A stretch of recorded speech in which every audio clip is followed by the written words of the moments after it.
welcome to Life Without Baby. Today I'm talking to Tracey Cleantis. And Tracey, many of you may know formally as La Belle at Rouge in her days of being incognito, but she is now Tracey Cleantis, and she is also now the author of The Next Happy, Let Go of the Life You Planned and Find a New Way Forward. And I'm very excited to be talking to Tracey today, as I was fortunate enough to kind of walk along with her process of creating this book and having it out in the world. So hi, Tracey, welcome. Nice to talk to you. Hi, Lisa. Thank you so much for having me. You're very welcome. It's really a perfect place to be because I feel like the birth of this book came sitting next to you on a stage at a conference. That's right. Yeah, Tracey and I spoke at Fertility Planet conference a couple of years ago on the topic of letting go of the dream of motherhood. And we subsequently had a lunch afterwards and talked about it some more. And I remember Tracey saying, I'm thinking about writing this book. And I said, oh yeah, that's a great idea. Good for you. And then it's 2 years almost to the day, I think, that this book is now out. And, this is a person who doesn't just talk about getting things done.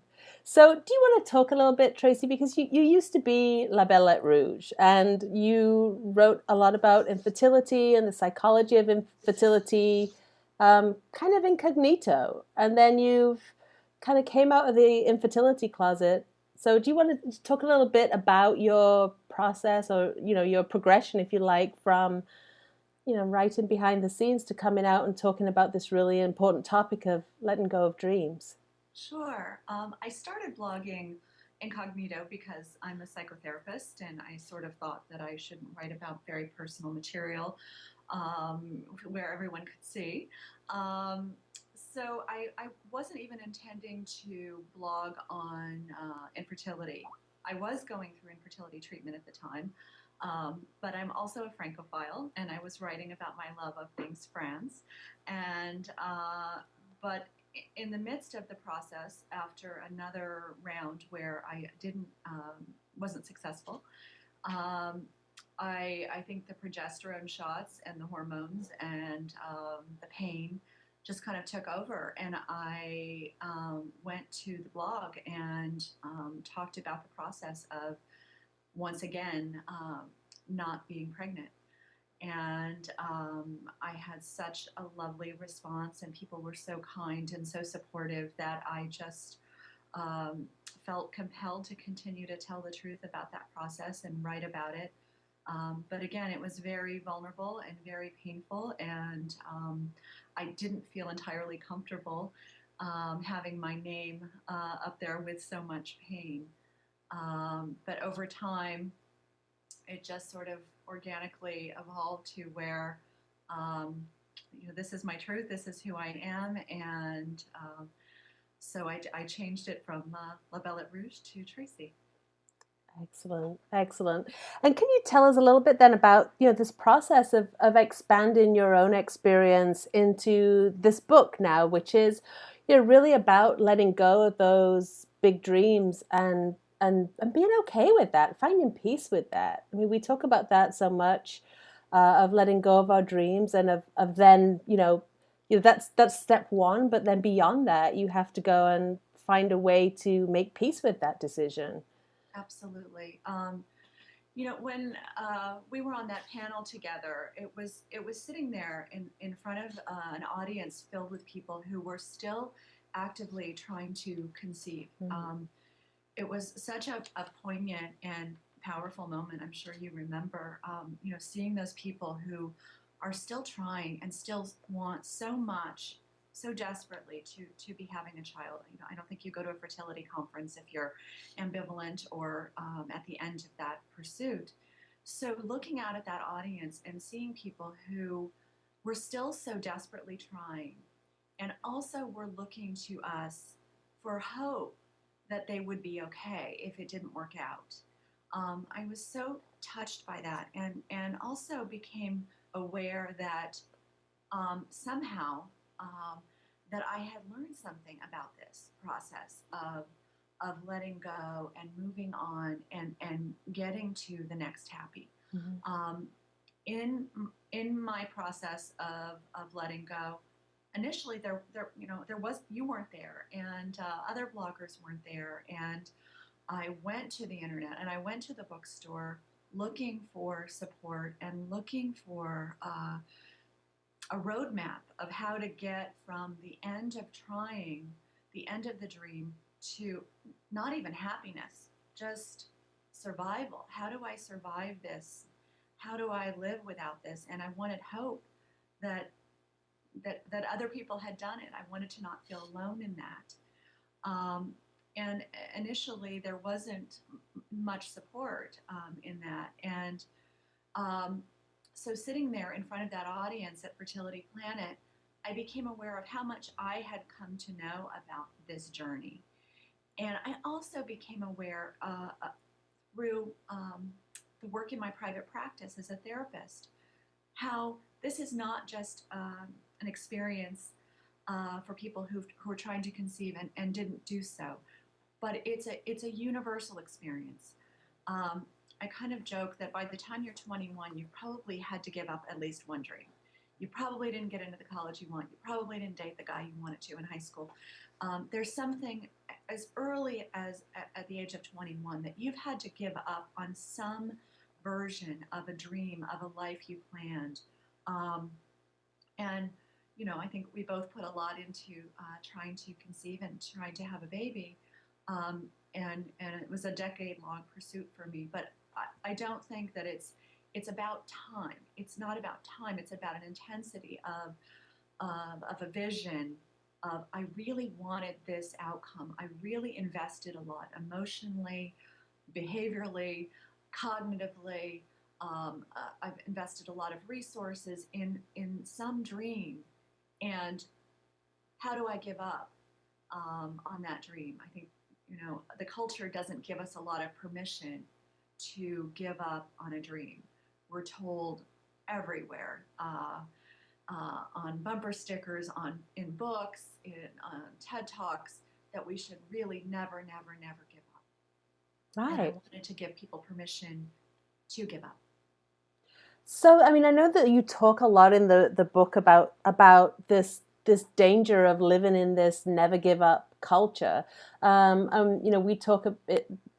I'm sure everybody who's watching this has heard somebody say to them, don't give up hope. If you just believe, if you just keep trying.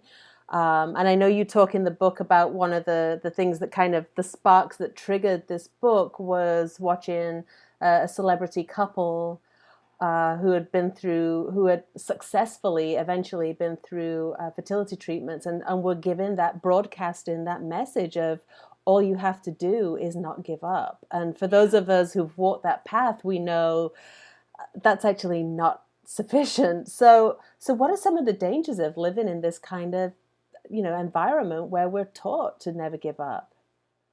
The costs of this message are so pernicious and so varied.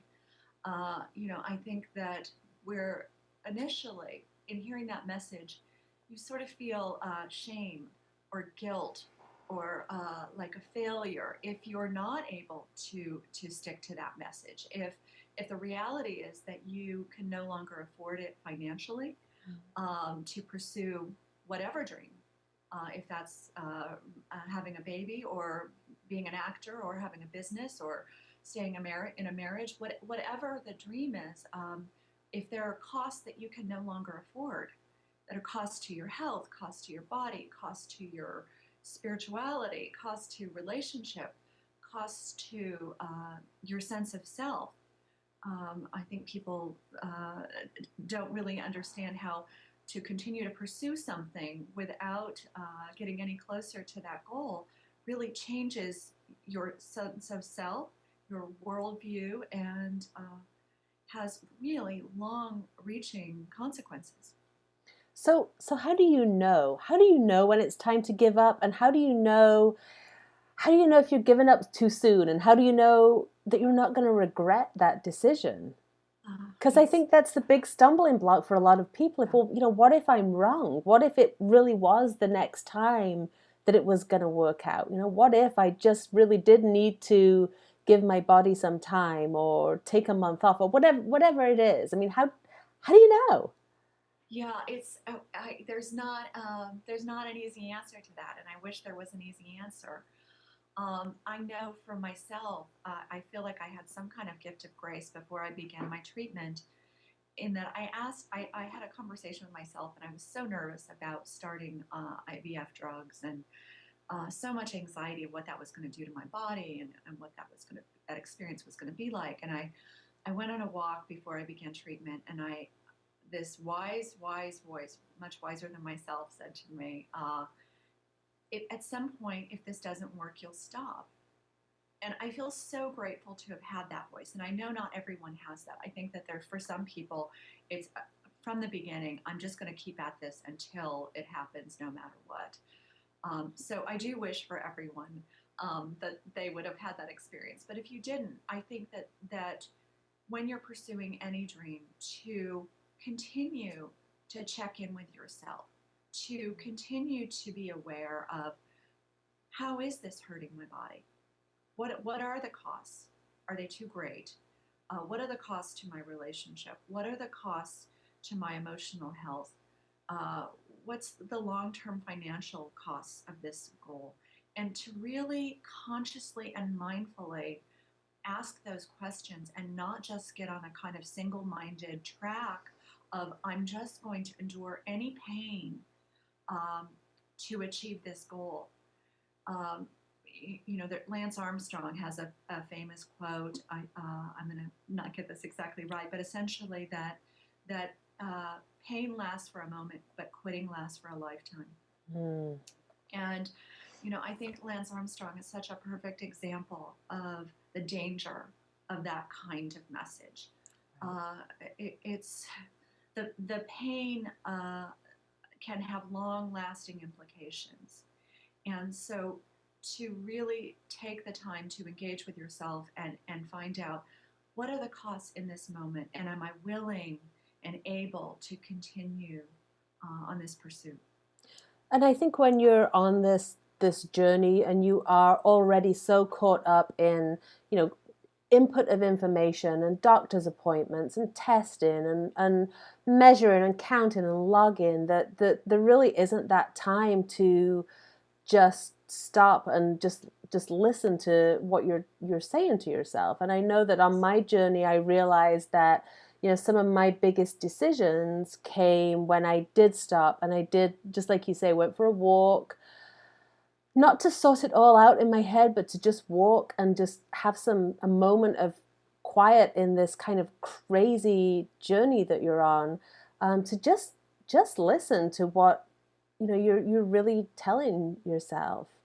And I know that definitely I experienced that as well as hearing that voice telling me, this is not really what you want to do. This is not right. But And it's hard to do. it is, and I think with infertility treatment, that there's a kind of, when a round fails, and you have that conversation with the nurse at your reproductive endocrinologist's office, there's just a kind of an assumption of, okay, well, this is what we're doing next. That Right. there's not a moment, there's not a space, because if you're going to do the next round, you've got to get ready to do that, so that there's not that moment to pause.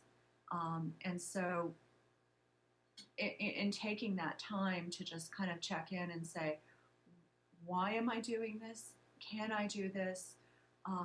Do I have the resources to do this? I think it is such an important series of questions to ask yourself. Yeah, absolutely. So you talk in the book about this idea of happiness and kind of two things of, that sometimes actually accomplishing your dreams don't bring that happiness that you expected them to. Can you talk a little bit about that? I think that's a Absolutely. fascinating topic. Yeah, I think, I know for me, in my pursuit of baby, there was so much fantasy about what that would be like. And the fantasy was likely not very close to the reality experience. Um, and I became aware in my grieving process, which was long and hard and difficult. And I also want to say, I feel like is important to get to the next happy is the grief. But we can get back to that. Yeah, let's talk about that in a minute then, because I agree with you on that. I became aware that there was a kind of fantasy. I talk in the book about analyzing your dream, your daydream, your dream for whatever the big dream is or the big goal is. That there's a kind of unconscious fantasy that we don't really often unpack. Um, and we don't really kind of ask ourselves, well, what do we think will happen if we get this thing, if we achieve this goal? And there's a narrative to that I think almost we don't really want to know because it fuels us to just to keep that unconscious. If we became aware of, well, if I get this, I will be happy, or I'll feel more loved, or I will have the kind of family I always dreamed of. If we become aware of that, probably there's enough cognitive awareness that maybe not. Maybe it's not going to be exactly as we imagine. So really, to deconstruct the nature of the dream, I think, is so important and so liberating. And in my own grief work around not having a child, a very wise analyst asked me, uh, "Why did you want this so much?" And I remember feeling like it was the most absurd question. I didn't really even want to engage with it, and I just wanted to kind of push it away. And after I let it sink in, I became aware that there was a kind of hope of giving a child the kind of childhood I didn't have, and creating this ideal, perfect childhood for another. Mm. And a kind of light went off inside myself to say, maybe that wouldn't have gone as well as you'd hoped. Maybe your version of an ideal childhood wouldn't have been perfect for that child, and I would have, I think, maybe initially been taking care of my own. I don't love this phrase, but my own inner child through this other, and that maybe would have not been so good for that other, and hopefully I would have caught it quickly and stopped doing that. But in that awareness, I started to be able to have that creative a corrective emotional experience for myself and start tending to myself and mothering myself and giving myself that experience. And I also want to say, as important as that is, I did want the separate experience of having a child, separate from my own psychological motivation. But in knowing that, I was able to address that in a way that the suggestions I got from others, I think you probably heard them. Well, if you want to be a mother, you can be an aunt, or you can be a godmother, or you can take care of other people's kids. Well, that still wouldn't have got to the core of what was motivating me. And in coming back and tending to myself and caring for myself and correcting some of those childhood wounds, I was able to give myself that. And how, for somebody watching thinking, oh, this is resonating with me, I mean, how do you go about tapping into those questions yourself and really, addressing that yourself and finding ways to do what you did? In the book, I have, for each chapter, I have a series of questions that I might ask you if we were in therapy together that help you kind of come to a greater awareness of why you want this so much. What might be some of the fantasy? What might be some of the psychological motivation of why you want this so very much? And help you kind of deconstruct whether that's entirely possible, or or if you perhaps should withdraw some of that in terms of your pursuit of a baby or whatever the goal is. Yeah. Can you talk then now a little bit about the grief process? And I tend to hammer home this a lot because this is one of the big revelations of my own journey was really the importance of allowing yourself to grieve that dream and the loss of that dream. So I would love it if you could talk a little bit about that. I feel like it's just absolutely the most important gift you can give yourself is the time to grieve, and it's so difficult. I mean, the first thing that's so hard to do is to say I'm done trying. It's brutal. Um, but I think perhaps sometimes we stay in it because we don't want to feel the grief. We may be actually motivationally done. We may not have the energy or the resources, but we just can't take the grief experience. And the reasons for that are so varied and so complicated. From every where we turn in the culture says big boys don't cry and go to your room if you're not going to have a smile on your face. And we just get those messages over and over that people really aren't okay with our sadness, with our anger, with our rage, with all of these feelings that come up during the grief process. And I get calls from people asking me within 3 months of a major loss. They'll say to me, "Shouldn't I be done by now? Shouldn't I feel better in 3 weeks?" Um, so we really don't have a clear understanding of what the grief process is. And I talk in the book about there's books that guide you what to expect when you're expecting. And I probably had 2 copies of that book. But there are not a lot of books about what to expect when you're grieving. And I really, in this book, kind of take your hand, not just as a therapist, but as someone who's been through this grief process to say, your feelings are normal and this is what you should expect. And it's important to give yourself space and time and to take care of yourself during this and to feel it fully. Um, which is really it's so tough. I'm not, we're asking something big of people when we ask them to grieve, but the consequences of not grieving, I think, are ultimately you don't allow the next happy to come in if you haven't fully grieved it. Um, and in the book, I talk about the ugly stepsisters of emotion that we meet during the grief process that no one wants to meet. Envy, shame, guilt. These are part of the grief process, and it's really those are tough feelings to meet, to engage, and to make space for. But I think are ultimately so important in terms of healing in some way, uh, uh, and getting through the process to being open to your next happy. And while we're on the topic of grief, for many people, they're dealing with a double set of grief where they have a spouse or partner who is either also grieving or expressing his or her grief in a different way, or just, in denial. So you're in that situation where you're trying to get yourself through this terrible state of grief, but also trying to pull somebody else along with you who either doesn't want to go or wants to go through it a different way. So, from your point of view of a therapist, how do you help someone through that?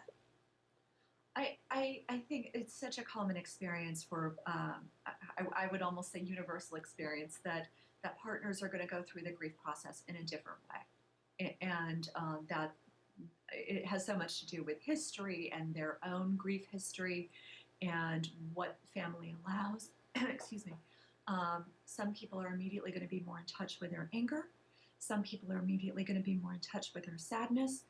And some people are going to just have a kind of numb, repressive kind of pushing down of feelings. And and as I mentioned before, there's already so many feelings of I'm grieving wrong, I'm grieving too long, I'm not grieving the right way, and to have a partner who may be grieving differently, it can exacerbate those feelings of I'm doing this the wrong way. Mm-hmm. And wanting in your partner a kind of perfect mirror, which doesn't just show up in the grief process, by the way.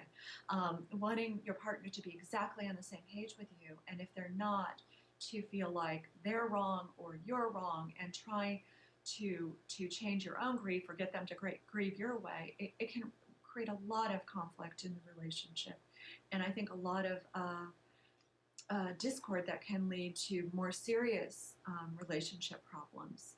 So I really like to, in my work with people, I really like to make clear that your grief process is as unique as your fingerprint. There's not one standard grief experience, and that likely your partner, their experience is going to be very, very different than yours, but it doesn't mean that they're not grieving. Yeah, absolutely. Absolutely. So one last completely loaded question. Did you ever envision that your next happy would look like it does? Uh, Lisa, I didn't. I have to tell you, and I want everyone to know this, especially people who are going through infertility grief. I never, never, never, never thought I could be happy without a child. I didn't think it was possible. And this kind of happiness that's emerged doesn't involve a big dream. It doesn't involve something that I'm chasing that is requiring me to put my life on hold, on my life on layaway to pursue it. It just emerged out of letting myself grieve and slowly starting to follow a kind of interest of, oh, well, maybe I'll do this, or I'll think about this, or what about this, and it just snuck up on me. But I can tell you for sure that it wouldn't have happened if I didn't grieve, if I had quickly filled in that grief, that pain, with something else, with a quick fix, with an easy suggestion, with the obvious choice. Um, Letting myself fully have that process, this kind of happiness that I have, never thought it would happen. Yeah, yeah. Good for you. So, if anybody would like to experience their own version of their next happy, where can they get the book? They can certainly. I'd love them to visit my webpage, traceycleantis.com. And I'll put all this in the. I'll put it in the post so that people can find that. Available bookstores everywhere, and Great. Available in paperback and Kindle. So I would love it if you would come by and visit my website and say hi. Wonderful. Tracey, as always, it's been such a pleasure speaking to you. I always enjoy our conversations, and an honor for me to be able to actually record this and be able to share this. So thank you so much for taking time today to share your story with us and your insight. I really appreciate it. Thank you so much, Lisa. Absolutely my pleasure. Take care. Awesome.